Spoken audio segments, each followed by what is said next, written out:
नमो नमः विद्यार्थी मित्रांनो, मागील भागात आपण इयत्ता 8वीच्या संपूर्ण संस्कृत यातील पाठ 12वा आत्मनेपदीय यातील सगळ्या श्लोकांचा अर्थ पाहिला आहे. आज आपण त्याचा भाषा अभ्यास पाहणार आहोत. पण त्याआधी तुम्ही मागील व्हिडिओ पाहिला नसेल तो जरूर पहा, कारण त्यामध्ये मराठी अर्थ दिला आहे आणि त्यामुळे तुम्हाला भाषा अभ्यास लवकर समजेल. चला तर मग सुरू करूया. ओके स्टुडंट्स, मग आता इथे पहा, पान नंबर 42वर तुम्हाला भाषा अभ्यास दिलेला आहे आणि पान नंबर 43वर सुद्धा हा भाषा अभ्यास लिहिला आहे. एकूण 8 श्लोकांचा भाषा अभ्यास आपल्याला सोडवायचा आहे. ठीक आहे. आता इथे पहा, मी या धड्याचा पूर्ण भाषा अभ्यास जो आहे तो माझ्या वहीमध्ये सोडवलेला आहे. तो तुम्ही नीट लक्ष देऊन पहा आणि समजून घेण्याचा प्रयत्न करा. तर श्लोक पहिला याचा अर्थ पाहिला होता. आता त्यात प्रश्न काय विचारलेला आहे? श्लोके आप क्रियापदम किम तस्य रूपपरिचयम लिखत. आप म्हणजे आत्मनेपद. तर पहिल्या श्लोकामध्ये आत्मनेपद किती आलेले आहेत? ह्या प्रश्नाचं आपल्याला पूर्ण वाक्यात उत्तर लिहायचं आहे. तर उत्तर काय येणार आहे? श्लोके विद्यते इति आप क्रियापदम अस्ति. रूपपरिचयः म्हणजेच विद्यते, विद हा धातू आहे, चौथा गण, आत्मनेपद, लटलकारस्य प्रथम पुरुष एकवचन, असं इथे उत्तर आपल्याला लिहायचं आहे. तर पहिल्या श्लोकामध्ये कुठला आत्मनेपद आहे? विद्यते. अशा प्रकारे आपल्याला इथं उत्तर लिहायचं आहे. आता दुसरा प्रश्न पहा.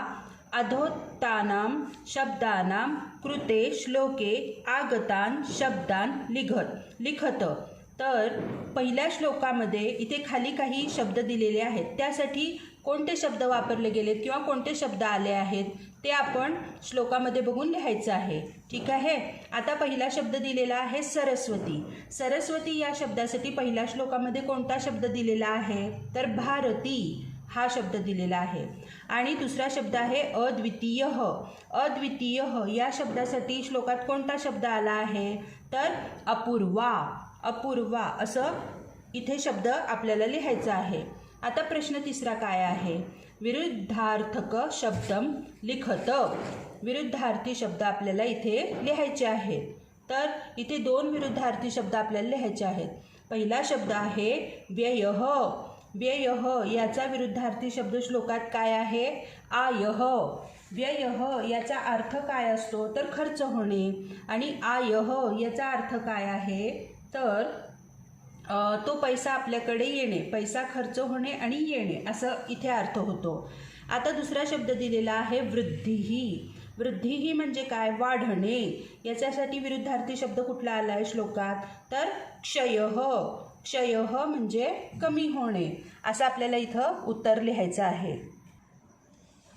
आता दुसऱ्या श्लोकाचे प्रश्न पहा काय दिलेले आहेत. प्रश्न पहिला, श्लोके क्रियापदम किम म्हणजे याचा अर्थ आहे दुसऱ्या श्लोकामध्ये कोणते क्रियापद आलेले आहे इथं विचारला आहे प्रश्न. याचं पूर्ण वाक्यात उत्तर कसं लिहायचं?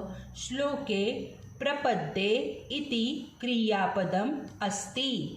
म्हणजे दुसऱ्या श्लोकामध्ये प्रपद्ये हे आत्मनेपद क्रियापद आलेले आहे. ठीक आहे. याचं उत्तर आपल्याला पूर्ण वाक्यात लिहायचं आहे. आता प्रश्न दुसरा काय आहे? जालरेखाचित्रम पूरयत. आता इथे जालरेखाचित्र म्हणजे वेब म्हणतात की नाही, तर ते पूर्ण करायचं आहे. इथं काय दिलं आहे आपल्याला? श्रीरामदूतः. श्रीरामदूतः म्हणजेच काय? हनुमान. ठीक आहे. श्रीरामाचा दूत हनुमान. तर ह्याच्याबद्दल कोणते कोणते विशेषण श्लोकामध्ये आलेले आहेत तर ते आपण इथं लिहायचे आहेत.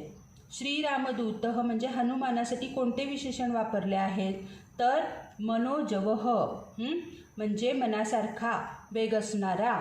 जितेंद्रियः हे दुसरं विशेषण वापरलं आहे. मारुततुल्य वेगः, बुद्धिमत्तां वरिष्ठः.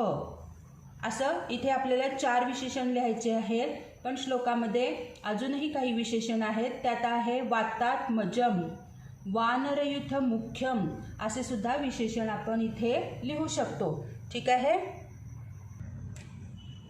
आता तिसऱ्या श्लोकाचे प्रश्न पहा. आता इथं पहिला प्रश्न काय आहे?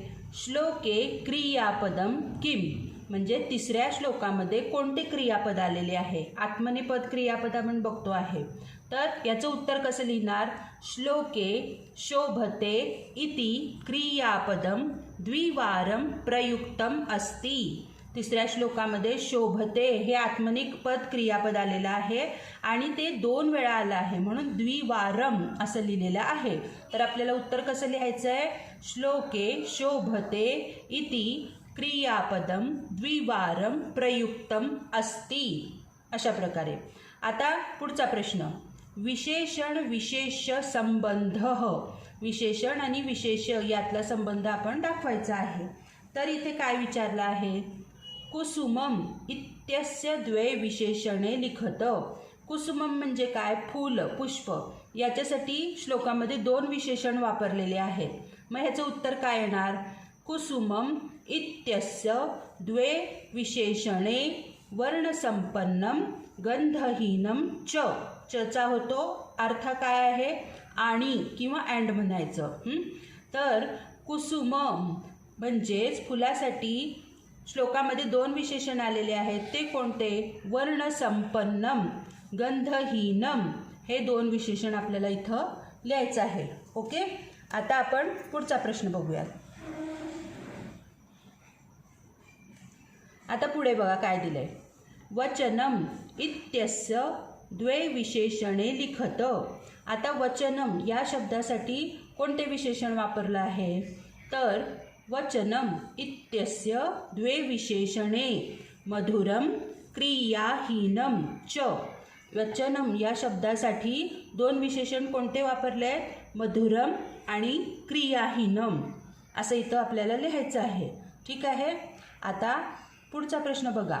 हे सगळे प्रश्न तुम्ही समजून घेण्याचा प्रयत्न करा. श्लोकात समानार्थक शब्दानं चिनू, म्हणजे श्लोकामधले समानार्थी शब्द जे आहे ते आपण निवडून लिहायचे आहे. आता काय काय सांगितलं आहे? प्रसूनम, सुमनम, पुष्पम या सगळ्यांचा अर्थ आहे फूल. तर ह्याच्यासाठी श्लोकामध्ये समानार्थी शब्द कुठला आला आहे? तर लिहायचं कुसुमम. श्लोकामध्ये हा शब्द आलेला आहे, फुलासाठी समानार्थी शब्द. पुढं आहे वचः उक्तिही. वाक्यम म्हणजेच वाक्यम म्हणजे बोलणे, उक्ती म्हणजे पण बोलणे असंच याचा अर्थ होतो. वचः बोलणे. तर ह्याच्यासाठी समानार्थी शब्द काय आलेला आहे? तर वचनम हा श्लोकामध्ये आलेला समानार्थी शब्द आहे, तो आपण इथे लिहायचा आहे. ठीक आहे. आता पहा श्लोक 4. याच्यासाठी कोणते प्रश्न आहेत? प्रश्न पहिला, स्तंभमेलनम कुरुत म्हणजेच जोड्या लावा असा इथं आपल्याला प्रश्न सोडवायचा आहे. हा प्रश्नाचं उत्तर, हे जे प्रश्न आहे याचं उत्तर मी डायरेक्ट लिहिलेलं आहे इथे. ठीक आहे. तर आता बघा, पहिला शब्द आहे शतेषु. शतेषु म्हणजे 100मध्ये. 100मध्ये. शतेषु शूरः. शतेषु शूरः. आपण 4थ्या श्लोकात बघितलं आहे की 100मध्ये एक शूर व्यक्ती जन्माला येत असतो. तर इथे जोडी लावायची आहे शूरः. दुसरा शब्द आहे सहस्त्रेषु. सहस्त्रेषु म्हणजे काय? 1000मध्ये. 1000मध्ये एक व्यक्ती जन्म घेतो, पंडितः. पंडितः असं इथं जोडी लावायची आहे. तिसरं आहे दशसहस्त्रेषु. 10,000मध्ये कोण असतो? एकच, तो आहे वक्ता. वक्ता असं इथं श्लोकामध्ये आपल्याला हे सगळं दाखवलेलं आहे. ठीक आहे. मग त्या प्रकाराने आपल्याला इथं जोड्या लावायच्या आहेत. ओके. आता पुढचा प्रश्न बघा. कस्मिन् कः गुणः वर्तते इति लिखतः म्हणजे कोणाचे कोणते गुण श्लोकामध्ये सांगितलेले आहेत ते आपण इथं लिहायचं आहे. आता पहिला शब्द आहे शूरे म्हणजे शूरांचा कोणता गुण आहे? शौर्यम. तो इथं आपण लिहायचा. आणि पुढे आहे पंडिते. पंडिते म्हणजे विद्वान लोक, त्यांचा कोणता गुण असतो? पांडित्यम. हा गुण इथं लिहायचा आहे. तिसरा शब्द आहे भाषण निपुणे. भाषण निपुणे म्हणजे बोलण्यामध्ये हुशार, तर त्याच्यासाठी त्यांचा कोणता गुण आहे? वक्तृत्वम. इथं लिहायचं आहे. उदारे. उदारे म्हणजे दानशूर असा असतो, तर त्यांचा कोणता गुण आहे त्या व्यक्तीचा? तर दातृत्वम असं इथं आपल्याला त्याचा गुण लिहायचा आहे. शूरांचा गुण आहे शौर्यम, पंडिते पांडित्यम, भाषण निपुणे वक्तृत्वम, उदारे दातृत्वम असं इथं आपल्याला उत्तरं लिहायची आहेत. ठीक आहे. ओके. आता तिसरा प्रश्न काय आहे? समानार्थक शब्दान लिखत म्हणजे समानार्थी शब्द लिहा.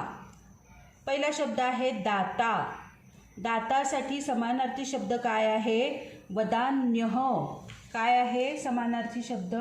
वदान्यः. शूरः त्याच्यासाठी समानार्थी शब्द वापरलाय वीरः. पंडितः याचा समानार्थी शब्द आहे विद्वान. असं आपल्याला इथं उत्तरं लिहायची आहेत. ठीक आहे. आता 5वा श्लोक, त्यातला प्रश्न पहिला. मंजुषायाः आधारेण स्तंभपूरणं कुरुत. मंजुषायाः म्हणजेच आपल्याला इथं टेबल दिलेला आहे आणि ब्रॅकेटमध्ये पुस्तकात तुम्ही पहा की ब्रॅकेटमध्ये तुम्हाला काही शब्द दिलेले आहेत. कोणते कोणते शब्द दिलेले आहेत? एक मिनिट मी दाखवते तुम्हाला. हां. मंजुषायाः आधारेण स्तंभपूरणं कुरुत म्हणजेच मंजुषामध्ये इथं शब्द दिलेले आहेत. संकटम, दुग्धम, वित्तम, लगुडाहतीम हे शब्द दिलेले आहेत आणि इथं आपल्याला ते भरायचे आहेत. तर इथं काय दिलेले आहे? नरह म्हणजे माणूस, मार्जरह म्हणजे मांजर, विक्षते न विक्षते. तर विक्षते म्हणजे याचा अर्थ आहे बघणे, न विक्षते याचा अर्थ आहे न दिसणे किंवा न बघणे असं इथं दाखवलेलं आहे. आता हा प्रश्न आपल्याला सोडवायचा आहे. बघा. नरह, नरह विक्षते म्हणजे माणसाला काय दिसतं? वित्तम, वित्तम म्हणजे पैसा. आणि न विक्षते म्हणजे काय दिसत नाही? संकटम. आता श्लोकात आपण बघितलं का नाही? लोभी माणसाला पैसा दिसतो पण त्यामागून येणारं संकट काही दिसत नाही. बरोबर आहे की नाही? आता पुढचा शब्द आहे मार्जरह म्हणजेच मांजर. विक्षते मांजराला काय दिसतं? दुग्धम दूध दिसतं पण त्याला काय दिसत नाही? न विक्षते लगुडाहतीम. तर त्याला काठीचा मार काही दिसून येत नाही. डोळ्यांना त्याच्या दूध दिसते पण त्याला त्यातनं काठीचा मार मिळणार आहे हे काही दिसून येत नाही. ठीक आहे. आता परत एकदा श्लोक 5वा आहे त्यातला पुढचा प्रश्न विचारलाय. नरस्य विशेषणम किम. नरस्य म्हणजे माणूस. माणसाचं कोणतं विशेषण आपल्याला श्लोकामध्ये सांगितलेलं आहे? तर पूर्ण वाक्यात उत्तरे लिहा. लोभाविष्टः इति नरस्य विशेषणम. म्हणजे माणसाचं विशेषण इथे काय वापरलं आहे? लोभाविष्टः. माणूस हा लोभी असतो असं इथं लिहिलेलं आहे उत्तर. ओके. आता पुढे बघा. समानार्थक शब्दान लिखत. 5वा जो श्लोक आहे ना त्यातले समानार्थी शब्द आपल्याला लिहायचे आहेत. पहिलं काय दिलंय? नरह. नरह म्हणजे माणूस. त्याला समानार्थी शब्द मनुष्यः, मानवः, पुरुषः हे. दुसरा शब्द आहे वित्तम. वित्तम म्हणजे काय? पैसा. त्याला समानार्थी शब्द धनम, द्रव्यम हे लिहायचं. परत पुढे काय दिलं आहे बघा. विक्षते. विक्षते म्हणजेच दिसणे. त्याला समानार्थी शब्द आहे विलोकयती. विलोकयती पश्यती. पुढचा शब्द संकटम म्हणजे संकट येणे, संकट. तर त्याला समानार्थी शब्द विघ्नः असं येते. दुग्धम दूध. समानार्थी शब्द पयः. मार्जरः म्हणजेच मांजर. त्याला समानार्थी शब्द बिडालः. लगुडः. लगुडः म्हणजे काय? लाकूड काठी. त्याला समानार्थी शब्द काष्ठम. लगुडः काष्ठम. आहतीही म्हणजेच प्रहार होणे. त्याला समानार्थी शब्द मी लिहिला इथं प्रहारः. अशा प्रकारे आपल्याला सोडवायचं आहे. आता 6व्या श्लोकातले प्रश्न बघा काय आहेत. काय दिलेला आहे प्रश्न? एक वाक्येन उत्तरत म्हणजे एका वाक्यात उत्तर लिहा. प्रश्न पहिला काय आहे? श्लोके क्रियापदे के, म्हणजे 6व्या श्लोकामध्ये कोणते क्रियापद आलेले आहे? श्लोके रोचते परिवर्तते च इति द्वे क्रियापदे स्तः, म्हणजे ह्या श्लोकामध्ये रोचते आणि परिवर्तते असं 2 क्रियापदं आलेली आहेत. आता दुसरा प्रश्न. अपारे काव्यसंसारे कः प्रजापतिः, या प्रश्नाचा अर्थ काय आहे? तर अपारे म्हणजे अथांग, काव्यसंसारे म्हणजे काव्यसृष्टीत, कः म्हणजे कोण, प्रजापतिः प्रजापती आहे किंवा कोण? ब्रह्मदेव आहे. प्रजापतीला समानार्थी शब्द ब्रह्मदेव. तर अपार अशा काव्यसृष्टीत कोण प्रजापती आहे किंवा कोण ब्रह्मदेव आहे? ह्याचं उत्तर कसं लिहायचं? अपारे काव्यसंसारे हे काव्यसंसारे कविः एव प्रजापतिः, अपार अशा काव्यसंसारामध्ये कवी हा असतो, तो प्रजापती आहे, असं इथं आपल्याला लिहायचं आहे. आता श्लोक 7वा, त्यातला पहिला प्रश्न. विशेषणम लिखत, विशेषणम लिखत. आता याच्यात काय सांगितलं आहे? फलानी, फलानी याच्यासाठी कोणतं विशेषण आलं आहे 7व्या श्लोकामध्ये? तर त्याच्यासाठी अपक्वानी, फलानी असं विशेषण लिहायचं आहे. फळासाठी अपक्वानी हे विशेषण आलेले आहे. अपक्वानी म्हणजे न पिकलेले वगैरे असं. ठीक आहे. आता दुसरा प्रश्न. सुभाषिते आप क्रियापदम किम, सुभाषितामध्ये आत्मनेपद क्रियापद कोणते आहे? सुभाषिते आप क्रियापदम विंदते इति अस्ति, 7व्या श्लोकामध्ये आत्मनेपद क्रियापदे कोणते आहे? विंदते हे. आता पुढचा प्रश्न बघा. सत्यम वा असत्यम लिखत. ठीक आहे. यात काय विचारलं आहे? मनुजः अपक्वेभ्यः फलेभ्यः रसम विंदते. याचा अर्थ काय होईल? माणसाला कच्च्या फळापासून रस मिळतो असं इथं लिहिलेलं आहे. मग हे चूक आहे का बरोबर आहे? तर हे चूक आहे. मग इथं काय लिहिणार आपण? असत्यम असं लिहायचं. आता पुढं. अपक्व फलानी चित्वा बीजस्य विनाशः भवति. ह्याचा अर्थ काय आहे? तर कच्ची फळे, अपक्व म्हणजे कच्ची फळे तोडल्याने बियांचा नाश होतो. तर हे बरोबर आहे. तर इथं उत्तर काय लिहायचं? सत्यम. ठीक आहे. आता श्लोक 8वा, त्यातला प्रश्न पहिला. देवः कुत्र वर्तते, म्हणजे देव कुठे असतो किंवा कुठे राहतो आहे. देवः भावे वर्तते, देव हा भावामध्ये आहे. भावामध्ये म्हणजे काय आपण म्हणूया? इमोशन्स किंवा फिलिंग्स याच्यामध्ये. देव हा भावात असतो, भावभावना. ठीक आहे. आता दुसरं काय आहे? पुढे काय दिलंय? प्रश्न काय आहे?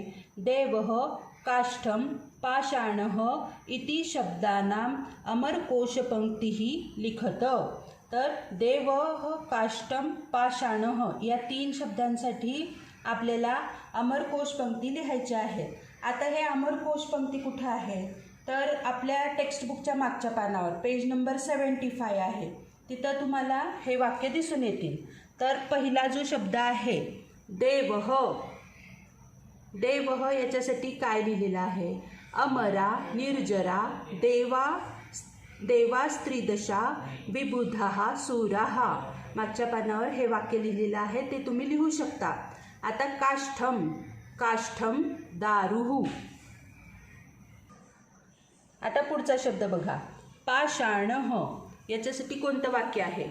अश्मा ग्रावा शिलाखंडः पाषाण प्रस्तरोपलाः असं इथं वाक्य लिहायचं आहे. हे सगळी वाक्ये आपल्या टेक्स्टबुकच्या मागच्या पानावर आहे, पेज नंबर 75 वर. ते आपण तुम्ही लिहू शकता. ठीक आहे का? आता पुढचा तिसरा प्रश्न काय दिलाय? जालरेखाचित्रम पूरयत. जालरेखाचित्र तुम्हाला इथे पूर्ण करायचं आहे. आता काय काय सांगितलं याच्यात? तर देवः वर्तते, म्हणजे वर्तते म्हणजे आहे, देव आहे, देव आहे. आणि न हा शब्द इथे लिहिलेला आहे, म्हणजे नाही, कुठे कुठे नाही असं सांगायचं आहे. आता इथं न जो लिहिलेला आहे तर आपण लिहू शकतो की काष्ठे हे. देव हा कुठे नाही, काष्ठे म्हणजे काय म्हणूया लाकूड किंवा काठीमध्ये असं म्हणू शकतो. देव हा त्यात नाही. देव अजून कुठे नाही, न पाषाणे दगडामध्ये नाही, न मृण्मये मातीमध्ये नाही. तर देव हा कुठं आहे, भावे म्हणजे भक्तिभावामध्ये देव हा आहे असं इथं आपल्याला लिहायचं आहे. आणि हे सगळे जे शब्द आहेत काय आहे, सप्तम्यंत पदानी म्हणजे ज्याच्या शेवटी सप्तमी विभक्ती आहे असे हे सगळे शब्द आहेत. ठीक आहे. अशा प्रकारे आता आपण आत्मनेपदीय या धड्याचा भाषा अभ्यास बघितला आहे. चला तर मग भेटूया पुढच्या एका नवीन व्हिडिओमध्ये. पुनर्मिलामः. धन्यवादः.